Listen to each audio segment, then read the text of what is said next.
Salut tout le monde, je voulais faire une petite vidéo rapide au sujet du déconfinement. Donc là on est en plein dedans, on commence le déconfinement. Donc moi ce que j'ai peur c'est que on risque d'y avoir plus de contamination. J'ai peur que le chiffre des contaminations remonte en flèche.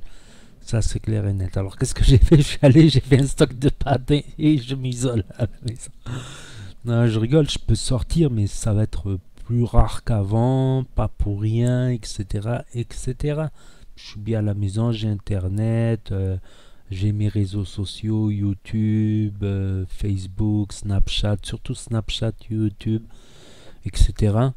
Donc moi ce que je voulais dire c'est par rapport aux anciens fumeurs, par exemple ceux qui ont des PCBO, des PBC ou des PCBO, c'est-à-dire une diminution des capacités pulmonaires à cause de la clope. On se rend compte que dès qu'on est à 20-30%, parce qu'on a 20-30% de, c'est ça, PCBO, euh, on s'essouffle même en marchant pour un rien. Donc ça c'est dangereux. Les diabétiques, hein. Après quand tu as 5 ou 10% de PBCO, si tu as 5 ou 10%, tu vas même pas te rendre compte, même si tu fais du sport un peu, peut-être tu vas diminuer un peu le cardio, tout ça. Donc faut faire quand même attention, je pense. Parce qu'en fait, on déconfine, parce qu'il faudra bien se déconfiner un jour. Et aussi pour relancer l'économie, parce que ça va revenir cher à l'État, ça va revenir cher aux entreprises. Beaucoup d'entreprises risquent de faire faillite à cause de ce confinement, à cause de ce virus. Donc, un jour ou l'autre, il faudra. Je comprends aussi les arguments du la voiture, c'est dangereux, ça pollue. En plus, tu as 2000 morts par an, 2 ou 3000 morts par an à cause de la voiture. Sinon, on confine la voiture et plus personne ne prend de voiture parce qu'il y a 2000 morts par an. Bon, là, on est quand même à 25 000, il me semble, de morts du coronavirus en France. C'est pas mal, c'est beaucoup même. Donc pour les personnes âgées, après pas tous les fumeurs, pas tous les diabétiques mourront, mais c'est des sujets plus à risque, on va dire. Sauf que diabétique, tu te rends compte que des années après, tu peux vivre des années diabétiques normales, même en bouffant n'importe quoi, tu te rends compte que quelques années plus tard, quand ça devient un peu plus sévère.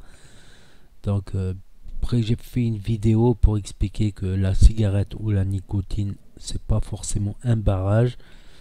C'est plutôt que peut-être les fumeurs, ils font plus attention, ils se confinent mieux. C'est peut-être aussi que les personnes âgées, il y a moins de fumeurs dans les personnes âgées, donc plus de fumeurs chez les jeunes, donc ils sont moins contaminés. Peut-être il y a plein de facteurs qui peuvent expliquer ça, voilà, qui a financé l'étude, etc.